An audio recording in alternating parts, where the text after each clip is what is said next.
നാമത്തിന് മഹത്വം ഉണ്ടാകട്ടെ. ഇന്ന് നമുക്ക് ലഭിച്ചിരിക്കുന്ന കർത്താവിന്റെ ജീവിതത്തിൽ സംഭവിച്ചതായിട്ടുള്ള അനുഗ്രഹിക്കപ്പെട്ട ഈ ഭാഗത്തിനായിട്ട് നന്ദിയോടെ സ്തുതിക്കുന്നു. നമ്മളെ പലപ്പോഴും പല നിലകളിൽ എൻകറേജ് ചെയ്തിട്ടുള്ള ഒരു ദൈവവചന ഭാഗമാണ്. പ്രാരംഭത്തിൽ ദേവദാസൻ പ്രസ്താവിച്ചതുപോലെ നമുക്ക് കർത്താവ് ശിഷ്യന്മാർക്ക് ഇഷ്ടപ്പെടാത്ത ഒരു കാര്യം, അവർക്ക് ഇടർച്ചയായ കാര്യം, ഇവിടെ എഴുതിയേക്കുന്നത് അവർ ഏറ്റവും ദുഃഖിച്ചു എന്നാണ് 23-ാം വാക്യം അവസാനം നമ്മൾ കാണുന്നത്. അവർ ദുഃഖിച്ചു. കാരണം ഇങ്ങനെ ഒരു പ്രസംഗം പറഞ്ഞു കേൾക്കാൻ ഒരിക്കലും ആഗ്രഹിക്കുന്നില്ല. ദൈവിക ശുശ്രൂഷയുടെ, സൗഖ്യത്തിന്റെ, വിടുതലിന്റെ, ഭൂതശാന്തിയുടെ, മരിച്ചവരെ ഉയർപ്പിക്കുന്നത്, അപ്പം കൊണ്ട് 5000 പേരെ പോഷിപ്പിക്കുന്നത്, ഈ നിലയിലൊക്കെ കർത്താവ് ചെയ്തപ്പോൾ സന്തോഷിക്കുകയും, എന്നാൽ കർത്താവ് ഈ ലോകത്തിലേക്ക് കടന്നു വന്നതിന്റെ ഉദ്ദേശം വെളിപ്പെടുത്തുന്ന ഭാഗങ്ങളിൽ അത് സാധാരണ നിലയിൽ വെളിപ്പെടുത്തിയതല്ല എന്ന് നമ്മൾ കഴിഞ്ഞ ദിവസങ്ങളിൽ നമ്മൾ ചിന്തിച്ചു.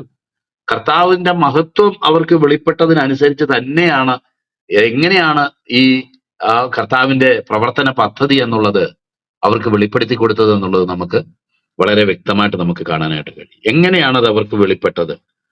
അത് നമുക്കറിയാം. പത്രോസ്ലിയ കഴിഞ്ഞ ദിവസങ്ങളിൽ ഫിലിപ്പിയുടെ കൈസരിയുടെ അവിടെ വെച്ച് ജനങ്ങൾ എന്നെ കുറിച്ച് എന്ത് പറയുന്നു, നിങ്ങൾ എന്നെ കുറിച്ച് എന്ത് പറയുന്നു എന്ന് ചോദിച്ചപ്പോൾ ജീവനുള്ള ദൈവത്തിന്റെ പുത്രനായ ക്രിസ്തു ആകുന്നു എന്ന് ഏറ്റുപറയുകയും, തുടർന്ന് നമുക്ക് കാണാൻ കഴിയും കർത്താവ് അവരെ മറുവമലയില് കൂട്ടിക്കൊണ്ടുപോയി അവിടെ വെച്ച് മോശയും ഏലിയാവും കർത്താവിനോട് സംഭാഷിക്കുന്നതും, അത് മാത്രമല്ല അവിടെ വെച്ച് മോശയും ഏലിയാവും അദ്ദേഹത്തോട് സംഭാഷിച്ചത് അദ്ദേഹത്തിന് യെരൂശലേമിൽ സംഭവിക്കാനിരിക്കുന്ന മരണത്തെക്കുറിച്ചായിരുന്നു എന്ന് നമ്മൾ വായിക്കുന്നുണ്ട്. അപ്പോൾ അങ്ങനെ ആ മരണത്തെക്കുറിച്ചാണ് സംഭാഷിച്ചത് എന്നുള്ളത് പ്രത്യേകം നമ്മൾ നോട്ട് ചെയ്യേണ്ട ഒരു കാര്യമാണ്. അവിടെ ലൂക്കോസ് അത് എടുത്തു പറഞ്ഞിട്ടുമുണ്ട്. അപ്പോൾ തുടർന്നാണ് കർത്താവ് നമുക്ക് കാണാനായിട്ട് കഴിയും തന്റെ കഷ്ടാനുഭവങ്ങളെ കുറിച്ചൊക്കെ അവിടെ വെളിപ്പെടുത്തിയത്. തുടർന്ന് ഈ 2ാമത്തെ പ്രാവശ്യമാണ് കർത്താവ് ഈ കാര്യം വെളിപ്പെടുത്തുന്നത് എന്ന് നമുക്ക് കാണാൻ കഴിയും. വളരെ പ്രത്യേകതയോടെ നമ്മൾ എടുക്കേണ്ട ഒരു കാര്യമാണ്. ആൾക്കാർക്ക് ഇഷ്ടമുള്ളത് പറയുക എന്നുള്ളതല്ല, ദൈവഹിതവും ദൈവാലോചനയും അനുസരിച്ചുള്ള കാര്യം വെളിപ്പെടുത്തുക എന്നുള്ളതായിരുന്നു കർത്താവിന് ഇഷ്ടം. നമ്മളിത് തിമോഥെയോസിന്റെ ലേഖനത്തിൽ വായിക്കുന്ന പോലെ, കർണരസമാകുമാർ അവർ ഉപദേഷ്ടാക്കന്മാരെ പെരുക്കുകയും അവരുടെ ഇച്ചിങ് ഇയേഴ്സ് കേൾക്കാൻ ആഗ്രഹിക്കുന്ന ഉപദേശം പറയേണ്ടതിന് വേണ്ടി ഉള്ള ഉപദേഷ്ടാക്കന്മാരെ പെരുക്കും എന്നാണ് നമ്മൾ വായിക്കുന്നത്. അവർക്ക് കർണരസമാകുമാർ ഉള്ളത് കേൾക്കാൻ, ഞങ്ങൾക്ക് ഇന്ന സബ്ജക്റ്റാ കേൾക്കാൻ ആഗ്രഹം, അതിനെപ്പറ്റി പറഞ്ഞാൽ മതി, അതിന്റെ ഇപ്പുറത്തോട്ടോ അപ്പുറത്തോട്ടോ പറയണ്ട എന്നുള്ളൊരു നിലയിൽ നിഷ്കർഷിക്കുന്നതായിരുന്നു ആണ് ആ സാഹചര്യമെന്ന് തിമോഥെയോസിന്റെ ലേഖനം വായിക്കുമ്പോൾ നമുക്ക് മനസ്സിലാക്കാനായിട്ട് കഴിയും. അപ്പം ഉപദേശിമാരും അതുപോലെ തന്നെ നിൽക്കും. കാരണം എന്താന്ന് വെച്ച് കഴിഞ്ഞാൽ, അയ്യോ, ആൾക്കാർക്ക് ജനങ്ങൾക്ക് ഇഷ്ടമുള്ള ഒരു കാര്യമല്ലേ പ്രസംഗിക്കേണ്ടേ, ഇതുപോലെ കഷ്ടതയും സങ്കടവും ഒക്കെ ഈ ഗുരു അനുഭവിക്കുമെന്നും അങ്ങനെ അദ്ദേഹം ക്രൂശിക്കപ്പെടുകയും 3-ാം നാൾ ഉയർത്തെഴുന്നേൽക്കുകയും വേണം. 3-ാം നാൾ ഉയർത്തെഴുന്നേൽക്കോ ഇല്ലയോ എന്ന് ആർക്കറിയാം എന്നുള്ള ഒരു ആറ്റിറ്റ്യൂഡിൽ ഈ ഉള്ളതങ്ങ് ഇങ്ങനെ മെയിൻറ്റെയിൻ ചെയ്ത് അവസാനം വരെ പോയാൽ മതി. അപ്പം കർത്താവിന് ഒരു നല്ല നിലയുണ്ടാകും, ഞങ്ങൾക്കും ഒരു നല്ല നിലയുണ്ടാകും എന്നുള്ളൊരു നിലയിൽ ചിന്തിക്കുന്നവരായിരുന്നു എന്ന് നമുക്ക് ദൈവദാസൻ നേരത്തെ പറഞ്ഞതുപോലെ തന്നെ നമുക്ക് അതിൻ്റെ ഇടയ്ക്ക് നമുക്ക് ചിന്തിക്കാവുന്നതേ ഉള്ളൂ. അപ്പോൾ എന്നാൽ കർത്താവ് ആ മെസ്സേജിന് മാറ്റം വരുത്തിയില്ല എന്നുള്ളത് നമ്മൾ പ്രത്യേകം ശ്രദ്ധിക്കേണ്ടതാണ്. ഒരുപക്ഷെ നമ്മുടെ കൂട്ടു സഹോദരങ്ങൾക്കോ നമ്മുടെ സുവിശേഷം പറയുന്നവരോടോ നമ്മൾ ഈ കർത്താവ് പറഞ്ഞതുപോലെ ആദ്യം വന്ന് ഇതൊക്കെയാണ്, ക്രൂശാണ്, കഷ്ടമാണ്, സങ്കടമാണ് എന്നൊക്കെ പറഞ്ഞ് പേടിപ്പിക്കണം എന്നല്ല പറയുന്നത്. എന്നാൽ ഉള്ളതിന്റെ യാഥാർത്ഥ്യം നമ്മൾ പറഞ്ഞ് മനസ്സിലാക്കേണ്ടത് വളരെ ആവശ്യമാണ്. നിങ്ങൾ ഇതിലൊന്ന് വിശ്വസിച്ചേച്ചാൽ മതി, വിശ്വസിച്ച് കഴിയുമ്പോൾ നിങ്ങളുടെ അവസ്ഥയൊക്കെ മാറും, വാലല്ല തലയാക്കും, അങ്ങനെ ചെയ്യും ഇങ്ങനെ ചെയ്യും എന്നൊക്കെ പറയുന്നതിനേക്കാൾ എത്രയോ നല്ലതാ ഉള്ള കാര്യം ഉള്ളതുപോലെ പറയുന്നത് എന്ന് നമ്മൾ എപ്പോഴും വിചാരിക്കേണ്ടതായിട്ടുള്ള ഒരു കാര്യമാണ്. ഉള്ള കാര്യം ഉള്ളതുപോലെ പറയുന്നത് എപ്പോഴും ഭംഗി. ഇത് ഒരുത്തൻ എന്റെ പിന്നാലെ വരുവാൻ ഇച്ഛിച്ചാൽ തന്നെത്താൻ ത്യജിച്ച് ക്രൂശ് എടുത്തുകൊണ്ട് എന്നെ അനുഗമിക്കട്ടെ എന്ന് കർത്താവ് പറഞ്ഞിരിക്കുന്നത്, അത് ആ നിലയിൽ തന്നെ എന്റെ നിമിത്തം നിങ്ങൾക്ക് കഷ്ടവും ഉപദ്രവവും ഉണ്ട്, എതിർപ്പുകൾ ഉണ്ട്, പ്രയാസങ്ങൾ ഉണ്ട് എന്ന് തന്നെയാണ് തന്നിൽ വിശ്വസിച്ച ശിഷ്യന്മാരോട് കർത്താവ് പറഞ്ഞിരിക്കുന്നത് എന്നുള്ളത് നമുക്ക് പ്രത്യേകം മനസ്സിലാക്കാം. ഇന്നും കർത്താവിന് പറയാനുള്ള കാര്യം അത് തന്നെയാണ്. കർത്താവ് ഒരിക്കലും തന്റെ ക്രൂശിന്റെ സന്ദേശം, ആ ക്രൂശിന്റെ വചനം അദ്ദേഹം അത് മാറ്റിയിട്ടില്ല. ക്രൂശിന്റെ വചനം നശിച്ചു പോകുന്നവർക്ക് ഭോഷത്വവും രക്ഷിക്കപ്പെടുന്ന നമുക്കോ ദൈവശക്തിയും ആകുന്നു എന്ന് ദൈവത്തിന്റെ വചനത്തിൽ വായിക്കുന്നുണ്ടല്ലോ. ഓരോരുത്തരുടെ ഓരോ കാലമനുസരിച്ച് ഭാവമനുസരിച്ച് ആൾക്കാരുടെ ഇൻട്രസ്റ്റ് അനുസരിച്ച് മാറ്റാവുന്ന ഒരു കാര്യമല്ല സുവിശേഷം എന്ന് നമുക്ക് കാണാനായിട്ട് കഴിയും. ഞാൻ പലപ്പോഴും പറഞ്ഞിട്ടുള്ള ഒരു പോയിന്റ് ആണ്, എന്നാലും ഞാൻ പറയുന്ന ഒരു കാര്യം, യേശുക്രിസ്തു ഇന്നലെയും ഇന്നും എന്നേക്കും അനന്യൻ തന്നെ. ആ വാക്യം നമ്മൾ എഴുതപ്പെട്ട് കാണുന്നത് കൂടുതലും രോഗസൗഖ്യവും ക്രൂസൈഡും അതുപോലുള്ള കാര്യങ്ങളൊക്കെ നടക്കുന്ന സ്ഥലത്താണ് എഴുതപ്പെട്ടേക്കുന്നത്. ഈ യേശുക്രിസ്തു ഇന്നലെയും ഇന്നും എന്നേക്കും അനന്യൻ തന്നെ എന്ന് എഴുതി കാണുന്നത്. എന്നാൽ അവിടുത്തെ ആ കോണ്ടെക്സ്റ്റ് വായിച്ചു നോക്കുമ്പോൾ നമുക്ക് മനസ്സിലാകും ഈ ക്രൂശിന്റെ സന്ദേശത്തിന് മാറ്റമില്ല. 1-ാം നൂറ്റാണ്ടിൽ കർത്താവ് പറഞ്ഞത് ഈ ക്രൂശിന്റെ സന്ദേശമാണെങ്കിൽ, അപ്പോസ്തലന്മാര് പ്രസംഗിച്ചത് ഈ ക്രൂശിന്റെ സന്ദേശമാണെങ്കിൽ, ആ സന്ദേശത്തിന് മാറ്റമില്ല എന്നുള്ളതാണ് അവിടെ പറഞ്ഞേക്കുന്ന കാര്യം എന്നുള്ളത് ആ മൊത്തം വാക്യങ്ങൾ വായിച്ചു നോക്കുമ്പോഴാണ് മനസ്സിലാകുന്നത്. നമ്മളെപ്പോഴും ഉദ്ദേശിക്കുന്നത് പണ്ട് കർത്താവ് കുറച്ചു പേരെ സൗഖ്യമാക്കി, ഇപ്പോഴും സൗഖ്യമാക്കും.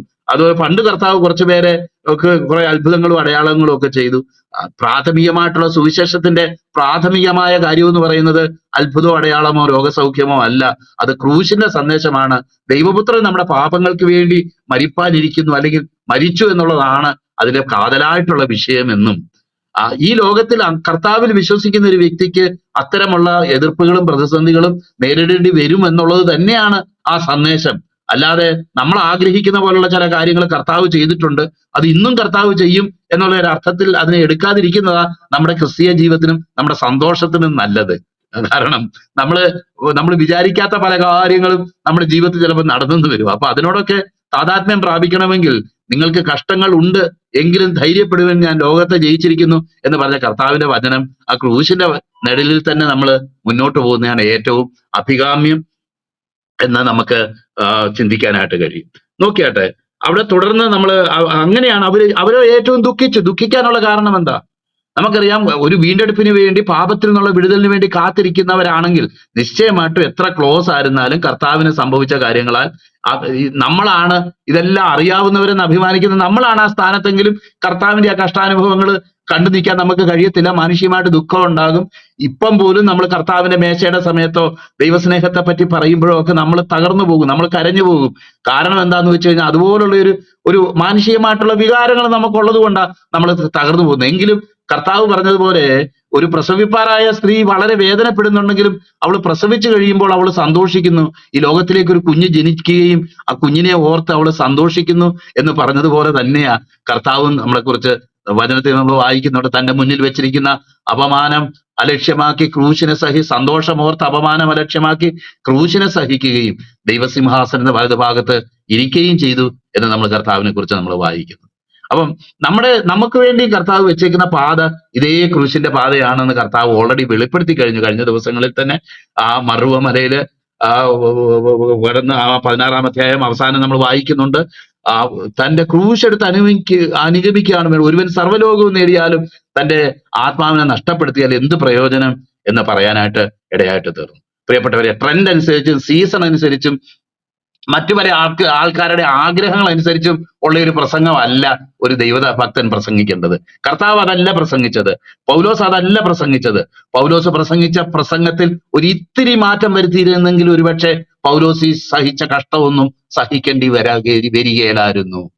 അന്നത്തെ സാഹചര്യത്തിൽ അത് അങ്ങനെ ദുർവ്യാഖ്യാനം ചെയ്യപ്പെടുത്തുമില്ലായിരുന്നു. എന്നാൽ സ്വർഗീയ ദർശനത്തിന് അനുസരണക്കേട് കാണിക്കാതെ എന്താണോ കർത്താവ് കാണിച്ചത് അത് തന്നെ ഞാൻ പ്രസംഗിക്കത്തുള്ളൂ എന്നുള്ള ഒരു പ്രത്യേകതയിലാണ് പൗലോസ് അങ്ങനെയൊക്കെ പൗലോസിന്റെ അന്ത്യം അങ്ങനെ ദയനീയമായിട്ട്, അല്ലെങ്കിൽ നമുക്ക് ആ കാണുന്നത് പോലൊക്കെ കാണാനായിട്ട് കഴിയുന്നത്. കാരണം എഫെസോസിലെ വേല വളരെ ശക്തമായിരുന്നെങ്കിലും എഫെസോസിലെ ആ വേലയുടെ പരിണിത ഫലമായിട്ട് പൗലോസിനെ ചില ജാതികളിൽപ്പെട്ട ചില വ്യക്തികളോട് കൂടെ യെരൂശലേമിൽ വെച്ച് തിരിച്ചറിയുന്നതും എഫെസോസിൽ വന്നിട്ടുള്ള ചില ആൾക്കാരായിരുന്നു. അവസാനം 2 തിമോഥെയോസ് വായിക്കണമെന്ന് നമുക്ക് മനസ്സിലാകും, എഫെസോസിൽ നിന്നുള്ള ചില ആൾക്കാരാണ് പൗലോസിന്റെ അവസാനത്തെ തടവിനും തന്നെ മരണത്തിനും പോലും കാരണക്കാരായി തീർന്നത് എന്നുള്ളതും, പൗലോസിനെ അങ്ങനെ പിടികൂടുന്നതിൽ അവർ വളരെ ഹെൽപ്ഫുൾ ആയിരുന്നു എന്നുള്ളത് നമുക്ക് കാണാം. എന്തിനാണ്? ഈ പ്രസംഗം നിമിത്തം സുവിശേഷമൊക്കെ പ്രസംഗിച്ചോ, എന്ത് വേണേലും പറഞ്ഞോ, ഇന്ന കാര്യങ്ങൾ മാത്രം പറയണ്ട ബാക്കിയെല്ലാം പറയാം എന്ന് പറയുന്ന ഉപദേശം യഥാർത്ഥത്തിൽ ദൈവത്തിൽ നിന്ന് വിളിക്കപ്പെട്ട ഒരു ദൈവഭക്തനെ സംബന്ധിച്ചോളം അങ്ങനെ പറയുന്ന ഒരു ഇടർച്ച അവനങ്ങനെ പ്രസംഗിക്കാൻ കഴിയത്തില്ല. വേറൊരു കാര്യം നമുക്കിവിടെ വളരെ മനോഹരമായിട്ട് കാണാൻ കഴിയും. ആ, വീണ്ടെടുപ്പ് വില, അതാണ് ഈ ദ്രഹ്മപ്പണം എന്നുള്ളത് കൊണ്ട് ഉദ്ദേശിക്കുന്നതെന്ന് ദൈവദാസൻ പുറപ്പാട് പുസ്തകത്തിൽ നിന്നുള്ള റഫറൻസ്, രണ്ട് റഫറൻസ് ഉണ്ട്. 30-ാം അധ്യായത്തിലും 38-ാം അധ്യായത്തിലും അത് നമ്മൾ വായിക്കുന്നുണ്ട്. അപ്പൊ അവിടെ എന്താന്ന് വെച്ച് കഴിഞ്ഞാൽ അവരുടെ വീണ്ടെടുപ്പ് വിലയായിട്ട് അത് കൊടുക്കണം എന്നുള്ള, ദൈവദാസൻ ഇത് വായിച്ചല്ലോ. അവിടെ അവരുടെ വീണ്ടെടുപ്പ് വിലയായിട്ട് അത് കൊടുക്കണം എന്നാണ് എഴുതിയേക്കുന്നത്. ഏത് വീണ്ടെടുപ്പിനെ കുറിച്ചാണ് ഈ പറയുന്നത്? നമുക്കറിയാം, അത് നിശ്ചയമായിട്ടും മിസ്രൈമിൽ നിന്ന് വിടുവിക്കപ്പെട്ടു വന്ന ജനത്തിന് ദൈവം കൊടുത്ത ഒരു ഒരു കമാൻഡ്മെന്റ് ആയിരുന്നെന്നും, 20 വയസ്സ് ഇസ്രായേൽ മക്കളുടെ ജനസംഖ്യ എടുക്കേണ്ടതിന് അവരെ എണ്ണുമ്പോൾ അവരുടെ മധ്യേ ബാധ ഉണ്ടാകാതിരിക്കാൻ അവരിൽ ഓരോരുത്തൻ താൻ തന്റെ ജീവന് വേണ്ടി യഹോവയ്ക്ക് വീണ്ടെടുപ്പ് വില കൊടുക്കണം. എണ്ണപ്പെടുന്നവരുടെ കൂട്ടത്തിൽ ഉൾപ്പെടുന്ന ഏവനും വിശുദ്ധ മന്ദിരത്തിന്റെ തൂക്കപ്രകാരം അരശക്കേൽ കൊടുക്കണം. അങ്ങനെ അത് അന്നു മുതലുള്ള ഒരു ഒരു ഒരു നിയമമായിരുന്നു. നേരത്തെ പറഞ്ഞതുപോലെ ടെമ്പിൾ അതോറിറ്റീസ് ആണ് ഇത് കളക്ട് ചെയ്യുന്നത്. അത് പ്രത്യേക നിലയിലുള്ള ഒരു പണം അതിനു വേണ്ടി ഉണ്ടായിരുന്നു. അതാണ് ഇവിടെ ദ്രഹ്മപ്പണം. അതിന്റെ വാല്യൂ എന്താണെന്നുള്ളതും ഒക്കെ അവിടെ എഴുതപ്പെട്ടിട്ടുണ്ട്, അവിടെ കാണുന്നുണ്ട്. അത് ഓൾറെഡി വിവരിച്ചുവല്ലോ. അപ്പം ഇത് ആരോടാ ചോദിക്കുന്നേ? അതാ കർത്താവ് പറഞ്ഞത്. ഇത് മക്കളോടോ അതോ അന്യരോടോ, ആരോടാണ് ഇത് കളക്ട് ചെയ്യേണ്ടത്? ആ ഭാഗം വായിച്ചപ്പോ എനിക്ക് വളരെ അതൊരു രസകരമായിട്ട് എനിക്ക് തോന്നി. കാരണം മിസ്രൈമിൽ നിന്നുള്ള വീണ്ടെടുപ്പല്ല, പാപത്തിൽ നിന്നുള്ള വീണ്ടെടുപ്പ് നൽകാനായിട്ട് വന്ന വ്യക്തിയോടാണ് ഇപ്പം ഈ ടാക്സ് മേടിക്കുന്നത്.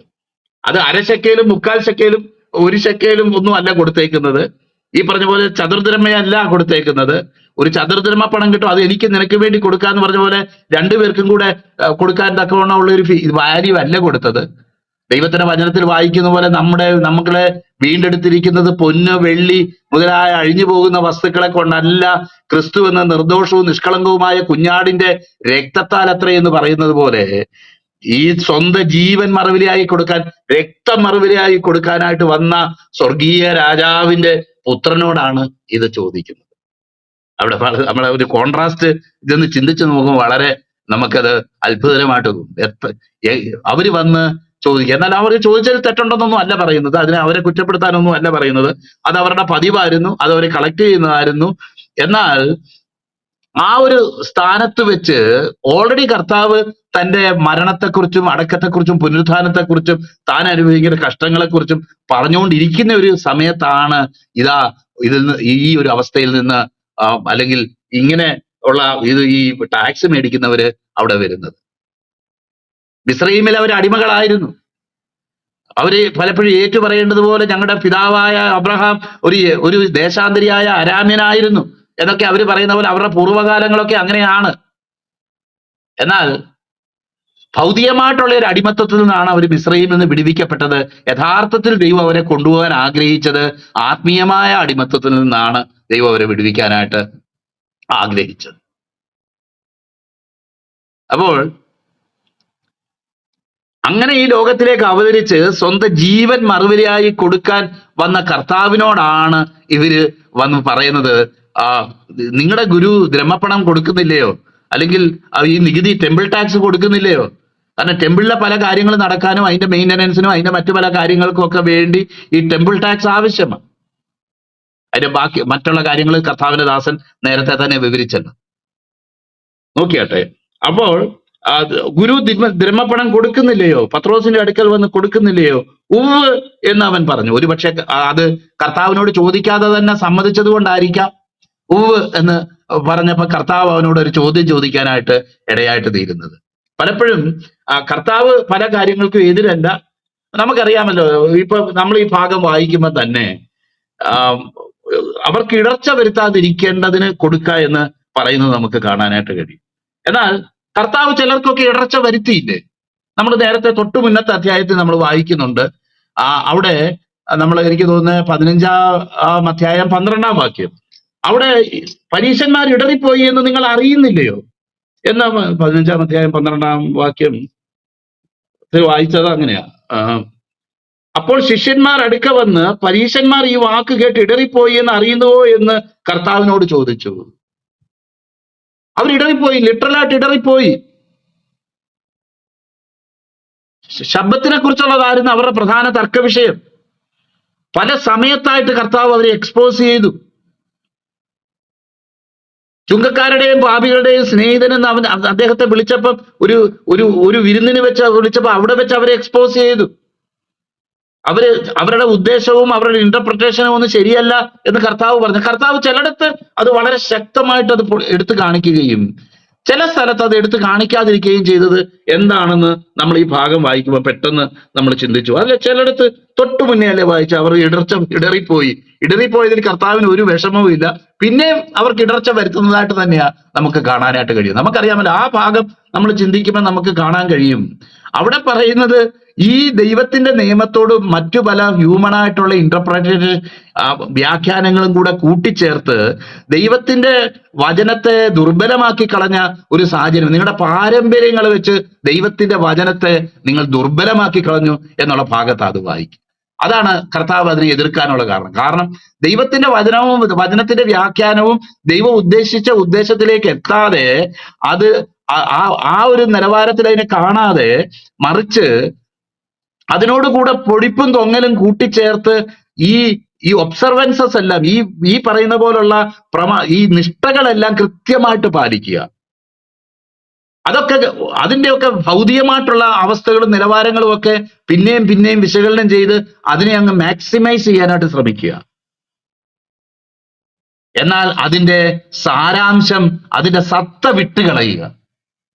ഈ നിലയിലുള്ളതായിരുന്നു അവരുടെ ഉപദേശം എന്നുള്ളത് കൊണ്ട് തന്നെ ദൈവം എന്താണോ ആഗ്രഹിച്ചത്, കർത്താവ് തന്റെ ജനത്തിന്റെ വീണ്ടെടുപ്പിന് വേണ്ടി അയക്കുന്ന മെശിഹായെ കുറിച്ചോ അദ്ദേഹത്തിലൂടെ വെളിപ്പെടാനിരിക്കുന്ന സുവിശേഷത്തെക്കുറിച്ചോ അതിലേക്ക് ജനം കടന്നു വരാൻ കഴിയാതെ വണ്ണമുള്ള ഒരു മാനസികമായിട്ടുള്ള അടിമത്വത്തിൽ, മാനസികമായ ഒരു തടസ്സത്തിൽ, ആത്മീയമായിട്ടുള്ള ഒരു അന്ധതയിൽ അവരായിത്തീർന്ന ഒരു അനുഭവമാണ് കർത്താവ് അവിടെ കാണുന്നത്. അതൊരു മെയിൻ ഇഷ്യൂവാണ്.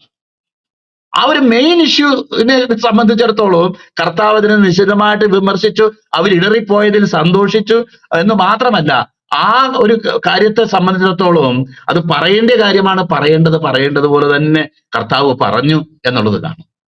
അതേസമയം ദൈവത്തിന്റെ വചനത്തിൽ എഴുതപ്പെട്ടിട്ടുള്ള അടിസ്ഥാനപരമായിട്ട് ഒരിക്കലും മാറ്റപ്പെട്ടുകൂടാത്ത പല കാര്യങ്ങളും, ഇപ്പൊ നമുക്ക് പുറപ്പാട് പുസ്തകത്തിൽ വായിച്ചതുപോലെ ആ ഒരു നിലയിൽ ചെയ്ത കാര്യങ്ങളുടെ ഒക്കെ അർത്ഥം ഒരുപക്ഷെ വേറെയാണെങ്കിൽ തന്നെ ദൈവവചനത്തിൽ എഴുതപ്പെട്ടിട്ടുള്ള ആ കാര്യങ്ങളെക്കുറിച്ച് കർത്താവ് അവിടെ അവർക്ക് ഇടർച്ച വരുത്താൻ ആഗ്രഹിച്ചില്ല. അത് നമുക്ക് കാണാനായിട്ട് കഴിയും. മറ്റു പല സ്ഥലത്തും കർത്താവിന്റെ ജീവിതം ന്യായപ്രമാണത്തെയോ പ്രവാചകന്മാരെയോ നീക്കാനായിട്ട് വന്നു എന്ന് നിങ്ങൾ വിചാരിക്കരുത്. ന്യായപ്രമാണത്തെ നീക്കുവാനല്ല, നിവർത്തിപ്പാൻ അത്രേ ഞാൻ കടന്നു വന്നത് എന്ന് കർത്താവ് മത്തായിയുടെ സുവിശേഷം ആദ്യ ഭാഗത്ത് തന്നെ വ്യക്തമാക്കുന്നത് കാണാൻ കഴിയും. എന്ന് മാത്രമല്ല, നമുക്കറിയാൻ കഴിയും പുതിയ നിയമത്തിന്റെ കൽപ്പനകൾ എന്ന് പറയുന്നത് പഴയ നിയമത്തിന്റെ കൽപ്പനകളെക്കാളും കുറച്ചുകൂടെ കാഠിന്യം, കുറച്ചുകൂടെ കട്ടിയുള്ളത്. മാനുഷികമായ ഒരു ശക്തി കൊണ്ട് പഴയ നിയമം നമുക്ക് അനുസരിക്കാനായിട്ട് കഴിഞ്ഞില്ലെങ്കിൽ പുതിയ നിയമം അനുസരിക്കുന്നതിനെ പറ്റി സ്വപ്നം പോലും കാണണ്ട. എന്നാൽ പരിശുദ്ധാത്മാവിന്റെ ശക്തി നമുക്ക് നൽകപ്പെടുന്നു എന്നുള്ളതാണ് പുതിയ നിയമത്തിന്റെ പ്രത്യേകത. പരിശുദ്ധാത്മ ശക്തിയാൽ നമുക്ക് കർത്താവിന്റെ വഴികളിൽ നടക്കാനും കർത്താവിന്റെ പ്രമാണങ്ങളെ പാലിക്കാനും നമുക്ക് സാധിക്കും. ഒരു മുന്തിരിവള്ളിയിൽ വസിക്കുന്നത് പോലെ വസിച്ചിട്ട് അധികം ഫലം കായ്ക്കുന്ന ഒരു അനുഭവത്തിലേക്കാണ് കർത്താവ് നമ്മളെ കുറിച്ച് ആഗ്രഹിക്കുന്നത് എന്ന് കാണാം. അപ്പം ഞാനിത് വായിച്ചപ്പോൾ പെട്ടെന്ന് അത്ഭുതപ്പെട്ട ഒരു കാര്യമാണ്. ചിലയിടത്ത് വിമർശിച്ചു, അതിനെപ്പറ്റി കർത്താവ് പിന്നെ അത് തന്നെ പറയുക. ഇപ്പൊ ശിഷ്യന്മാരുടെ കാര്യം നമ്മൾ നേരത്തെ ചിന്തിച്ചു. അവർക്ക് ഇടർച്ചയാണ്, അവർക്ക് പലപ്പോഴും ആ ഒരു കാര്യത്തെ പറ്റി ചിന്തിക്കുമ്പോൾ, അല്ലെങ്കിൽ അവർക്ക് പിന്നെയും ദുഃഖമാണ് ഉണ്ടാകുന്നത് അറിഞ്ഞിട്ടും കർത്താവിന് ലക്ഷ്യം മാറ്റാൻ പറ്റുമോ? എന്റെ ശിഷ്യന്മാര് 12 പേരുണ്ട്, അവർക്ക് ദുഃഖമാണ്, അതുകൊണ്ട് ഇനി ഞാൻ ഈ ക്രൂശിന്റെ സന്ദേശം പറയുന്നില്ല, ഞാൻ മരിക്കുമെന്നോ അടക്കപ്പെടുമെന്നോ ഉയർത്തെഴുന്നേൽക്കുമെന്നോ പറയുന്നില്ല എന്ന് കർത്താവ് മാറ്റിയില്ല. കർത്താവ് അത് തന്നെ പ്രസംഗിച്ചു. അതേസമയം നമുക്ക് കാണാം ഇവിടെ പറഞ്ഞേക്കുന്നത് പോലെ അവർക്ക് ഇടർച്ച വരുത്താതെ ഇരിക്കേണ്ടതിന്. നമുക്കറിയാമല്ലോ, വീണ്ടെടുപ്പ് എന്ന് പറയുന്നത് ദൈവത്തിന്റെ വചനത്തിലെ ഒരു അടിസ്ഥാനപരമായിട്ടുള്ള ഒരു കാര്യം. അത് നമുക്ക് പല ഇതിൽ കാണാൻ കഴിയും. ഒരു അടിമത്വത്തിൽ നിന്ന് ഒരു അടിമയെ വീണ്ടെടുക്കുന്നത്, നഷ്ടപ്പെട്ടു പോയ ഒരു സാധനം ആ യജമാനൻ ഒരു വില കൊടുത്ത് തിരിച്ചു വാങ്ങുന്നത്. വചനത്തിൽ നമ്മൾ വായിക്കുന്ന ക്രിസ്തുയേശുവിങ്കിലെ വീണ്ടെടുപ്പ് മൂലം സൗജന്യമായത്രേ നീതീകരിക്കുന്നത്. അപ്പം നമുക്ക് വേണ്ടി വീണ്ടെടുപ്പ് വില കൊടുത്തു. 49 സങ്കീർത്തനത്തിൽ വായിക്കുന്ന സഹോദരനെ വീണ്ടെടുപ്പ് വില കൊടുക്കാനോ ആർക്ക് കഴിയുമെന്ന് ചോദിക്കുന്ന പോലെ ആ ആർക്കും കൊടുക്കാൻ കഴിയാത്ത ഒരു വീണ്ടെടുപ്പ് വിലയാണ് കർത്താവ് നമുക്ക് വേണ്ടി കാൽവരിയിൽ കൊടുത്തത്. വീണ്ടെടുപ്പ് എന്ന് പറയുന്നത് വചനത്തിലെ ഒരു ഡീപ്പായിട്ടുള്ള സബ്ജക്റ്റ് ആണ്. പാപത്തിൽ വീണ് നഷ്ടപ്പെട്ടു പോയ മനുഷ്യനെ കർത്താവ് വീണ്ടെടുത്തു. വീണ്ടെടുക്കാനായിട്ട് കർത്താവ് തന്റെ ജീവനെ മറുവിലയായിട്ട് കൊടുത്തു. പ്രിയപ്പെട്ടവരെ, അപ്പം നമുക്ക് ഈ മിസ്രയീമിൽ നിന്നുള്ള വീണ്ടെടുപ്പിനെ ഓർമ്മയ്ക്ക് വേണ്ടി ചെയ്യുന്ന ഒരു ടാക്സ് അല്ല കർത്താവ് അവിടെ കൊടുത്തത്. എന്നാൽ അവർക്ക് ഇടർച്ച വരുത്താതിരിക്കേണ്ടതിന് വേണ്ടി അത് കൊടുത്തു എന്നാണെങ്കിൽ തന്നെ കർത്താവ് കൊടുത്തത് സ്വന്തം ജീവൻ അതിനു വേണ്ടി കൊടുത്തത്. അത് ഈ 7.5 ശെക്കേൽ അല്ലെങ്കിൽ ഈ 7.5 ഗ്രാമോ അല്ലെങ്കിൽ ഈ പറയുന്ന ഹാഫ് എ ഷെക്കേൽ കൊടുത്തത് കൊണ്ടൊന്നും അവിടെ തീർന്നില്ല. ഒരു 4 ചതുർധർമ്മ പണം കൊടുത്ത് 2 പേർക്ക് വേണ്ടി കൊടുത്തത് കൊണ്ട് അവിടെ തീർന്നില്ല. കർത്താവ് അതിനേക്കാൾ വലിയൊരു വിലയാണ് നമ്മുടെ വീണ്ടെടുപ്പിന് വേണ്ടി കൊടുത്തത് എന്ന് ഓർത്ത് നമ്മളെ സൃഷ്ടിച്ച ദൈവം, അതിനേക്കാൾ ഉപരിയായിട്ട് നമ്മളെ വീണ്ടെടുത്ത ദൈവം. നമ്മൾ കഴിഞ്ഞ ദിവസം പറഞ്ഞല്ലോ, എന്റെ പിതാവ് പ്രവർത്തിക്കുന്നു ഞാനും പ്രവർത്തിക്കുന്നു, എന്റെ പിതാവ് പ്രവർത്തിക്കുന്നു ഞാനും പ്രവർത്തിക്കുന്നു എന്ന് പറഞ്ഞ ഏത് ഘട്ടത്തിലാ നമുക്കറിയാം. ശബ്ബത്തിനെ ലംഘിക്കുന്നു എന്ന് പറഞ്ഞുകൊണ്ടിരിക്കുമ്പോൾ പറയുകയാണ്, നിങ്ങൾ ഓർത്തുകൊണ്ടിരിക്കുന്നത് ഒരു ആ മണ്ണിൻ അല്ലെങ്കിൽ ആദാമിനെ മണ്ണിൽ നിന്ന് സൃഷ്ടിച്ച് ജീവശ്വാസം ഊതി അങ്ങനെ അതിനുശേഷം കർത്താവ് വിശ്രമിച്ചു എന്നുള്ള കാര്യം. സൃഷ്ടിയോടുള്ള ബന്ധത്തിലാണ്, ഭൗതിക സൃഷ്ടിയോടുള്ള ബന്ധത്തിലാണ് വിശ്രമിച്ചു, അല്ലെങ്കിൽ ദൈവത്തിന്റെ വർക്ക് അവിടെ കംപ്ലീറ്റ് ആയി എന്നുള്ള അർത്ഥത്തിൽ വായിക്കുന്നത്. എന്നാൽ വീണ്ടെടുപ്പിനോടുള്ള ബന്ധത്തിൽ നമുക്കറിയാം, ഈ മശിഹ തന്നെ നമ്മളെ മെനഞ്ഞുണ്ടാക്കിയ ഈ കരങ്ങളിൽ തന്നെ ആണിയടിക്കപ്പെടുകയും ആര് മുഖാന്തരം സകലവും സൃഷ്ടിക്കപ്പെട്ടു, ഉളവായതൊന്നും അവനെ കൂടാതെ ഉളവായതല്ല എന്ന് ആരെക്കുറിച്ച് സാക്ഷ്യം പറയുന്നുവോ ആ പുത്രനെങ്കിലും താൻ അനുഭവിക്കുന്ന കഷ്ടങ്ങളാൽ അനുസരണം പഠിച്ച് തികഞ്ഞവനായി തന്നെ അനുസരിക്കുന്നവരുടെ നിത്യരക്ഷയ്ക്ക് കാരണഭൂതനായി തീർന്നു എന്ന് നമ്മൾ ദൈവത്തിന് അവൻ ഉറച്ച നിലവിളിയോടും കണ്ണീരോടും കൂടെ അഭയാചനയും കഴിക്കുകയും ഭയഭക്തി നിമിത്തം ഉത്തരം ലഭിക്കുകയും ചെയ്തു എന്ന് നമ്മൾ 5-ാമത്തെ എബ്രായലേഖനത്തിൽ നമ്മൾ വായിക്കും. പ്രിയപ്പെട്ടവരെ, നമുക്ക് വേണ്ടി കൊടുത്ത വീണ്ടെടുപ്പ് വില എന്ന് പറയുന്നത് പൊന്നോ വെള്ളിയോ അല്ലെങ്കിൽ ഈ ലോകമോ പകരം വെച്ച് കൊടുക്കാൻ കഴിയുന്ന ഒരു വിലയല്ല. അതിനേക്കാളും ഉപരിയായിട്ട് നമ്മളെ ആര് സൃഷ്ടിച്ചുവോ സൃഷ്ടികർത്താവ് തന്നെ മനുഷ്യനായി ജനിച്ച് ക്രൂശിന്മേൽ മരിച്ചടക്കപ്പെട്ട് ഉയർത്തെഴുന്നേൽക്കുന്ന ഒരനുഭവത്തിൽ ആയിത്തീർന്ന് അത്രമാത്രം വലിയൊരു വീണ്ടെടുപ്പ് വിലയാണ് നമുക്ക് വേണ്ടി കൊടുത്തിരിക്കുന്നത് എന്ന് ഓർക്കുമ്പോൾ നമ്മുടെ ഹൃദയം നന്ദിയാൽ നിറയുകയും, എന്റെ കർത്താവെ, ഇതുപോലെ എന്നെ സ്നേഹിച്ച കർത്താവെ, നിന്റെ കൃപയ്ക്കും നിന്റെ സ്നേഹത്തിനും എന്റെ ജീവിതകാലം മുഴുവൻ അടിമയായിട്ടിരിക്കാനായിട്ട് ഞാൻ ആഗ്രഹിക്കുന്നു എന്ന് ഏത് ഭക്തനും പറഞ്ഞു. നോക്കിയാട്ടെ, അപ്പം അവര് 7.5 ശെക്കേലാണെന്ന് കൊടുക്കേണ്ടിയിരുന്നെങ്കിൽ നമ്മൾ എന്താ കൊടുക്കേണ്ടിയത്? പരിധിയില്ലാതെ ദൈവത്തിന്റെ സന്നിധിയിൽ നമ്മളെ തന്നെ സമർപ്പിക്കുക എന്നുള്ള ഒരു നിലയിൽ അല്ലാതെ നമുക്ക് കർത്താവിന് പകരം കൊടുക്കാനായിട്ട് വേറൊരു നിലയിലും കഴിയത്തില്ല. സങ്കീർത്തനങ്ങൾ വായിക്കുന്നവർ അവൻ എന്റെ ആത്മാവിന് വേണ്ടി ചെയ്തത് എന്തെന്ന് ഞാൻ വിവരിക്കാം. ഞാൻ അത് പല കാര്യങ്ങൾ നമ്മളിവിടെ വായിക്കുന്നുണ്ട്. നീ ഇത്രമാത്രം സ്നേഹിച്ചതിന് പകരമായിട്ട് കർത്താവ് നിനക്ക് എനിക്ക് എന്ത് ചെയ്യാനായിട്ട് കഴിയും? പ്രിയപ്പെട്ടവരെ, ഈ ദിവസങ്ങളിൽ ഈ കർത്താവ് ഈ ബ്രഹ്മപടമല്ല കർത്താവ് അവിടെ കൊടുത്തതെങ്കിൽ ഇവിടെ നമ്മൾ കാണുന്നത് നമ്മുടെ വീണ്ടെടുപ്പിന് വേണ്ടി കൊടുക്കപ്പെട്ട ഈ വലിയ വിലയ്ക്കായിട്ട് നമുക്ക് കർത്താവിനെ സ്തുതിക്കുകയും സ്തോത്രം ചെയ്യുകയും അവനെ നമുക്ക് മഹത്വപ്പെടുത്തുകയും ചെയ്യാം. നോക്കിയാട്ടെ, അതുകൊണ്ട് നമുക്ക് വളരെ ഇതായിട്ട് തോന്നും, പത്രോസിനോട് ചോദിക്കേണ്ട കാര്യം എന്താ? ഇത് കൊടുക്കണോ വേണ്ടയോ? അത് പത്രോസ് നേരത്തെ ചാടിക്കേറി പറഞ്ഞതായിരിക്കും. എങ്കിലും കർത്താവ് ആരെയും ഇടർച്ച വെക്കാൻ വന്ന ഒരു കർത്താവല്ല. വെറുതെ കയറി ആരെയെങ്കിലും വിമർശിക്കാനും വെറുതെ കയറി ആരെയെങ്കിലും തോണ്ടാനും വെറുതെ കയറി ഒരു വിപ്ലവകാരിയാണെന്ന് സ്ഥാപിക്കാനും ഒന്നും ചെയ്ത ഒരവസ്ഥയിലല്ല.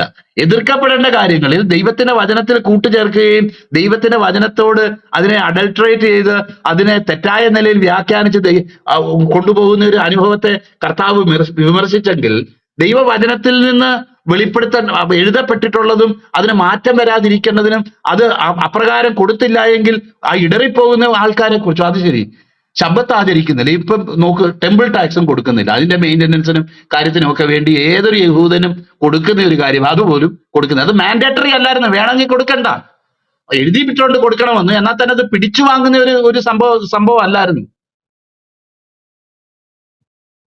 അപ്പൊ കർത്താവിന്റെ ആറ്റിറ്റ്യൂഡ് നമുക്ക് കാണാം. ഒരു സ്നേഹത്തിൽ നിന്ന് ഒരു ഒരു ഒരു ഒരു ഒരു സംഗതി ഉണ്ടാകുമ്പോൾ, അല്ലെങ്കിൽ നമ്മൾ ചെയ്യുന്ന കാര്യങ്ങളുടെ, പറയുന്ന കാര്യങ്ങളുടെ മോട്ടിവേഷൻ സ്നേഹമാണെങ്കിൽ അത് ഇന്നല്ലെങ്കിൽ നാളെ അത് തിരിച്ചറിയും. ആ സ്നേഹത്തിലും ഭാരത്തിലും ഹൃദയവേദനയുമാണ് പറയുന്നതെങ്കിൽ. പൗലോസ്ലിയ പറയുന്നു, ക്രൂശിന് ശത്രുക്കളായിട്ട് പലരും നടക്കുന്നു എന്ന് ഞാൻ കരഞ്ഞും കൊണ്ട് പറയുന്നു എന്ന് അദ്ദേഹം പറയുന്നത് പോലെ, നമ്മൾ എന്തു പറയുന്നു എന്നുള്ളതിനേക്കാളും നമ്മുടെ പുറകിലുള്ള അതിനുള്ള മോട്ടിവേഷൻ എന്നെ ആരെങ്കിലും തോൽപ്പിക്കാനാണോ, ആരെങ്കിലും നിഷ്പ്രഭരാക്കാനാണോ, അല്ലെങ്കിൽ ആരെങ്കിലും ശത്രുസ്ഥാനത്ത് കണ്ട് അവരെ വിമർശിക്കാനാണോ? അങ്ങനെയാണെങ്കിൽ അതൊരു വചന ശുശ്രൂഷയുമല്ല, അതൊരു ശുശ്രൂഷയുമല്ല. എന്നാൽ സ്നേഹത്തോടെ നമ്മൾ ഈ കാര്യങ്ങൾ ചെയ്യുകയും ദൈവസഭയ്ക്ക് വേണ്ടി പ്രാർത്ഥിക്കുകയും ദൈവസഭയുടെ തകർച്ചകളോ അബറേഷൻസോ ഒക്കെ കണ്ട് നെടുവീർപ്പിടുന്നവരാണെങ്കിൽ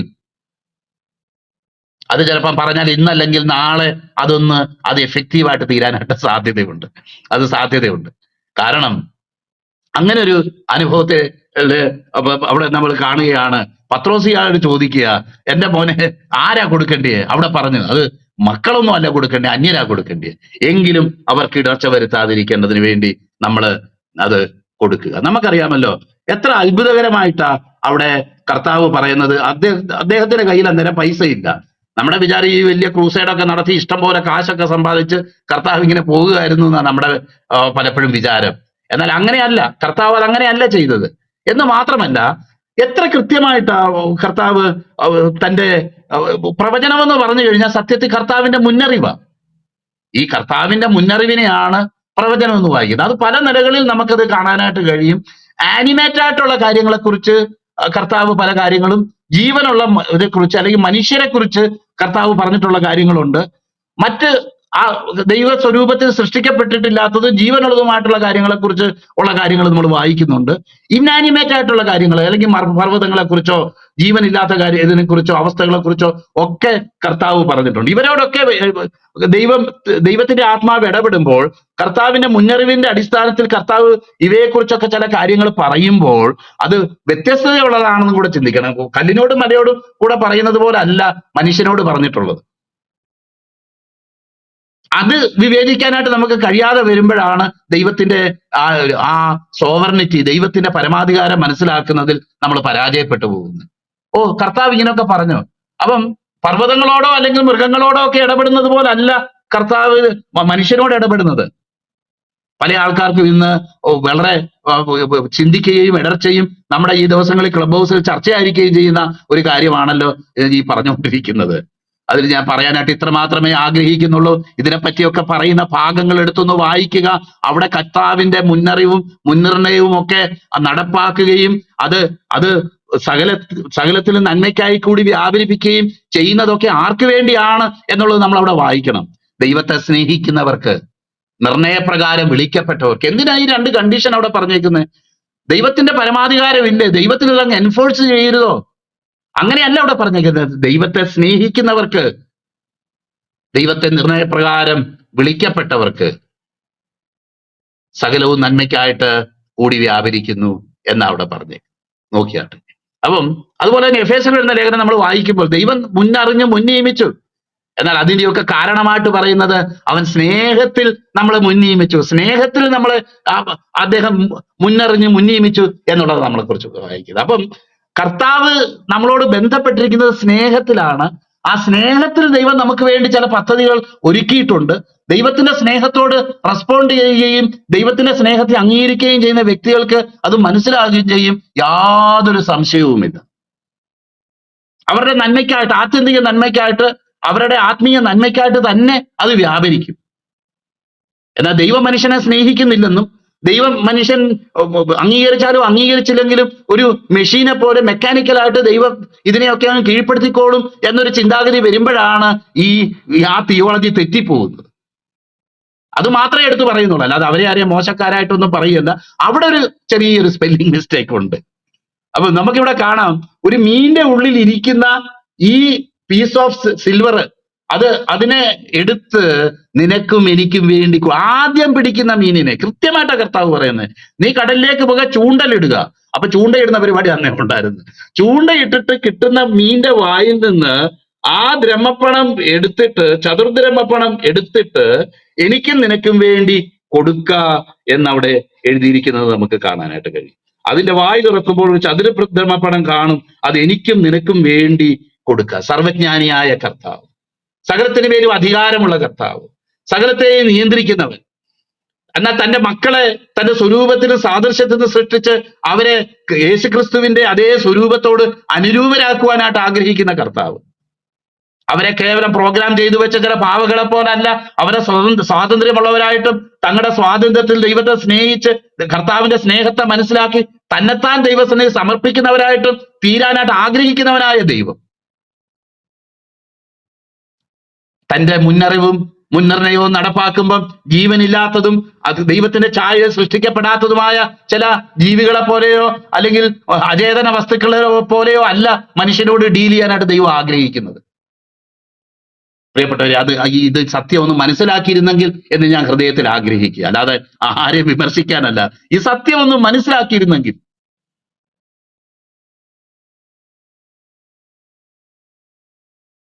നമുക്കറിയാം, ഇവിടെ പത്രോസിനോട് അഭിപ്രായം ചോദിക്കേണ്ട കാര്യം എന്താ കർത്താവിനുള്ളത്?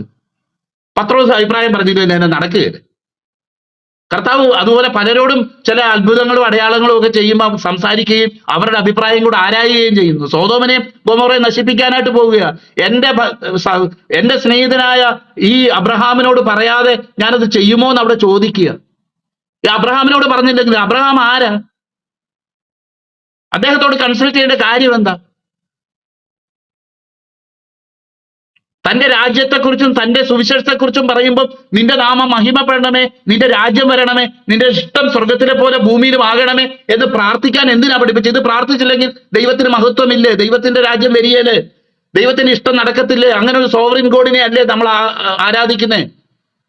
എന്തിനാ അപ്പോൾ നമ്മൾ പ്രാർത്ഥിക്കേണ്ടതിന്റെ ആവശ്യം? ഈ യാഥാർത്ഥ്യങ്ങളൊക്കെ കാണാൻ തക്കവണ്ണം ഈ ദിവസങ്ങളിൽ നമ്മുടെ ആത്മീയ കണ്ണുകൾ തുറക്കട്ടെ പ്രിയപ്പെട്ടവരെ.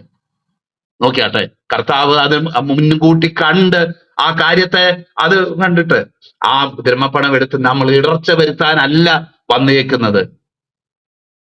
എന്നാൽ ദൈവികമല്ലാത്തതും ദൈവികമല്ലാത്ത ചില കാര്യങ്ങൾ അവർ പറഞ്ഞപ്പോൾ അതിനെ എതിർക്കുകയും അതിനെ എക്സ്പോസ് ചെയ്ത കർത്താവ് സ്വയം വീണ്ടെടുപ്പ് വിലയായിട്ട് കൊടുക്കാമെന്ന തന്റെ താൻ അൺനെസസറി ആയിട്ട് അവരെ ആ ഇടർച്ച വരുത്താനായിട്ട് ആഗ്രഹിച്ചില്ല. എന്നാൽ ആ വീണ്ടെടുപ്പ് വിലയല്ല, എന്റെ ജീവനാണ് കൊടുക്കുന്നതെന്ന് കർത്താവ് പല സ്ഥലത്ത് പറഞ്ഞിട്ടുണ്ട്. പ്രിയപ്പെട്ടവരെ, ആത്മീയ സത്യങ്ങൾ ഗ്രഹിച്ച് മുന്നോട്ട് പോകാനായിട്ട് കർത്താവ് നമ്മളെ ബലപ്പെടുത്തട്ടെ എന്ന് പ്രാർത്ഥിച്ചുകൊണ്ട് ഞാൻ എന്റെ വാക്കുകൾ നിന്ന് വിരമിക്കും.